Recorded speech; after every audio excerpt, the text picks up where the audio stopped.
Welcome to our crazy prison world, where everything is to avoid violent conflicts. Of course, there's the usual beef between the Beast Gang and the North Gang. Some areas are designated as no-go zones, and even the prison staff won't dare to enter them. Meanwhile, a high-stakes deal is going down in the prison, and Baldo is being extradited. He's not just a number, he oversees drug sales and flyers finances, awaiting a thank you note here. If he gets extradited, Baldo could spill the beans on the entire crime syndicate, like opening Pandora's box. This undoubtedly poses a major threat to the crime group, so they desperately oppose extradition. Yet, for the government, Baldo is an ace. Baldo's testimony could bring the entire crime group crumbling down, and the boss is eager to hand him over a tightrope act if I ever saw one.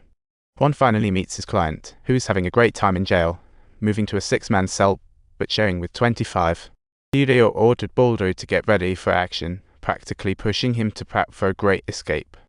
Word has it that the North Gang is rushing in to grab Baldo, and the tension is palpable. One could almost smell the blood in the air. The prison alarm goes off, and the guards rush to evacuate the visitors, only to be met by a tidal wave of North Gang members. Things just got out of hand. Huey is trapped in the visiting area, like a tragic film, while the Beast Gang members' families are pushed back by the North Gang. It's a bittersweet comedy. Huey is shaking in a hidden corner when suddenly a fiery prisoner charges at him, looking like a nightmare come to life.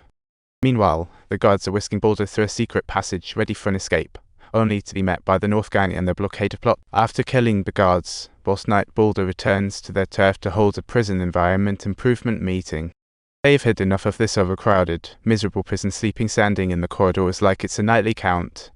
This is just ridiculous. After tossing Baldo into 211, the boss gears up to report Baldo's status, like a yearly audit. On the other hand, Juan makes it to the kitchen, dressing in the clothes of a deceased inmate to survive. Talk about fashion emergency. Suddenly, a North member with a flamethrower approaches. Juan hides in the corner like a mouse. But in the heat of the moment, Juan accidentally bumps a metal pan, and the North member pounces like a hawk on his prey. Are you communicating with the prey? I'm curious who you're saying hello to. New guy just brought in. Everyone hands him a knife, and off he goes to the battlefield, right into the carnage. It's like a movie shooting scene. The hostage female officer calms everyone down, assuring them that help is on the way. Stay cool, folks. The warden plans to consolidate hostages to quell the riot before the state government or crime syndicate gets involved to talk about a one-sided struggle. To save the hostages, the prison quickly organizes an armed squad to throw smoke bombs into the North's territory. That's bold, folks. But pushed back by the North Gang with guns, the warden secretly meets the boss to negotiate like a real deal. But the boss is as unpredictable as ever, locking up Baldo 4 times. This is making upper management very uneasy. Unfazed, the boss immediately calls his sister outside and simply says, "I'm out here." He heads to cell 211, directly interrogating Baldo about what he knows. Its interrogation mode activated. Even Modin has to stop him, definitely not moving.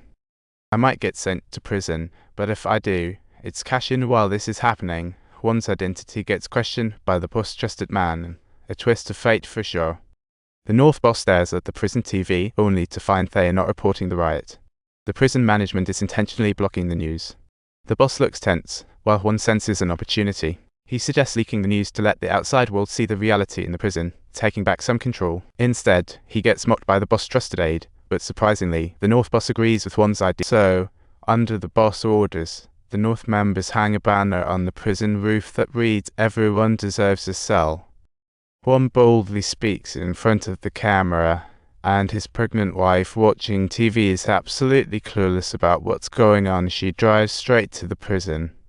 Facing pressure from the crime syndicate, the warden immediately orders the colonel to investigate Baldo's whereabouts. No stone left unturned.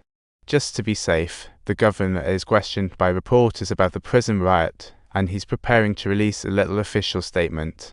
Meanwhile, Juan's policewoman quietly tells him he can reach out externally while working. The government and prison are under pressure from the crime bureau, scrambling to find a solution. Meanwhile, the supplies the North boss needs are still not delivered. Frustration is building. The boss aide proposes killing a hostage for pressure. The boss approves, even aiming at female cops. Juan convinces the boss that the female officers and families are worthless, saying the American hostage is much more valuable. After hearing this, the boss thinks Juan has a point, so he has his men drag out the American hostage, threatening them with execution. This is getting intense. Seizing the opportunity, one sneaks into the workshop, following leads before discovering an escape hatch. He carefully whispers for help into the hole, but is caught by the boss aide. What follows is a heart-pounding life or death scene. Just as he starts speaking, he's brutally beaten by the boss aide, but Huam fights back with a knife, a real nail-biter. Huam quickly cleans up the blood and returns to his cell wearing a poker face, but inside, he's feeling a bit anxious. The boss returns to cell 211, and before Baldo can speak, he's already glaring at his aide a game of unseen stakes. Huam's wife finally arrives at the prison gate, anxiously asking the officer about her husband's situation. The officer, expressionless, says they are not authorized to disclose any information, leaving her to wait at home for updates.